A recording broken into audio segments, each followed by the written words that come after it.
Now, that's about it. let's talk about people are excited, because you mentioned the word excited. I'm sure they're excited to hear how you came to Islam. Talk about this, talk about your past religious experiences and what led you to Islam. Sure. Actually, it's kind of a fun topic for me because most people assume that I was Christian before I became Muslim. Mm-hmm. And I have to correct them. I have to tell them no.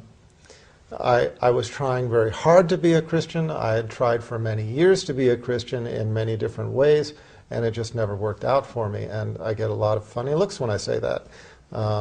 But the bottom line is that what happened was that I started on a spiritual search about 19 years ago.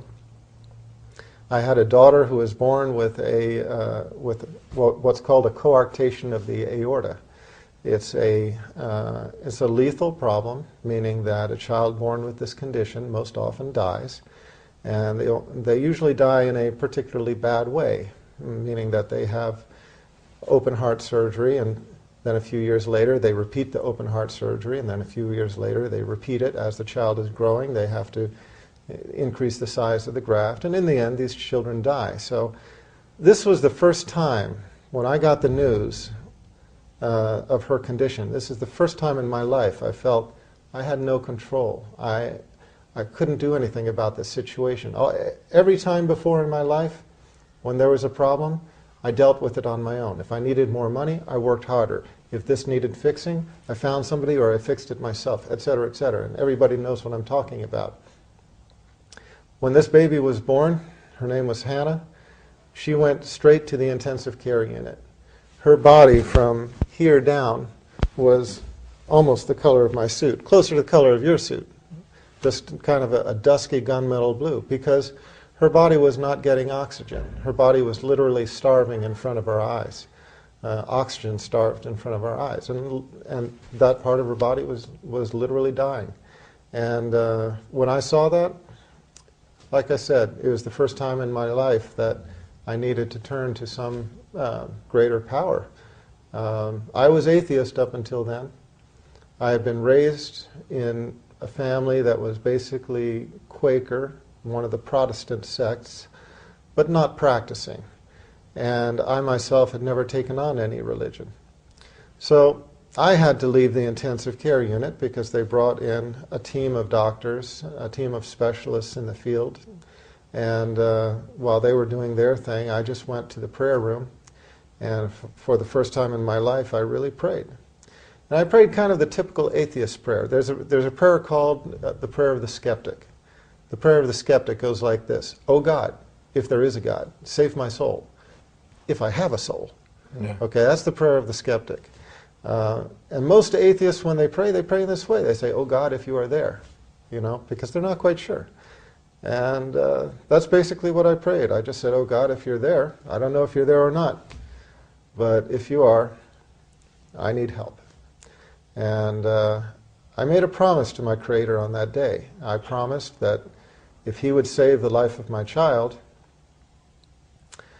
and then guide me to the religion that was most pleasing to Him, that I would follow. And that was the simple promise. And I was only away for maybe about 15 or 20 minutes. But when I went back into the intensive care unit, my daughter was on the other side of the intensive care unit. When I entered the door and looked across the room, the doctors raised their faces from my daughter. And I could see right away something had changed. Their faces were mystified, as if they didn't really understand what was going on, maybe a little bit shocked.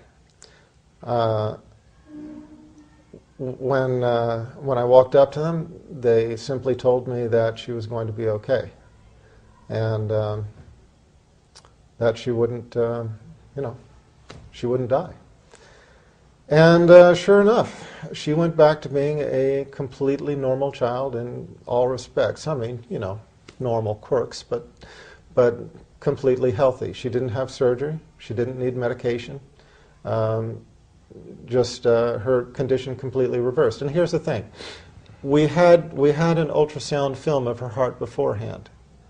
And we had an ultrasound film of her heart after. And before, she had the problem I told you about. After, it was completely gone, stone cold normal. And the doctors, I remember the doctors sort of went through an explanation, trying to make sense of it to me, trying to make sense of it to themselves. And I feel that they bought that explanation, but I remember standing there looking at them just thinking, you know, I know that explanation works for you, but it just doesn't work for me.